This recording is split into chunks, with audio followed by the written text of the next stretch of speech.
त्यावेळेस तुम्ही जरूर या वचनावर मेडिटेशन करा. परमेश्वर तुम्हाला आशीर्वाद दिल्याशिवाय राहणार नाही. आपण शांत रीतीने आपले डोळे बंद करणार आहोत. आपलं शरीर सैल सोडणार आहोत.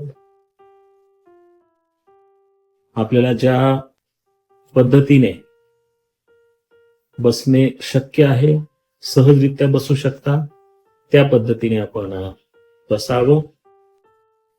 डोळे बंद, श्वासावर आपण लक्ष केंद्रित करणार आहोत. आपला श्वास हा खूप महत्वाचा आहे आणि मेडिटेशन करत असताना आपण श्वास याच्यावर आपलं लक्ष केंद्रित करूया. एक दीर्घ श्वास घेऊ, हळू सोडणार.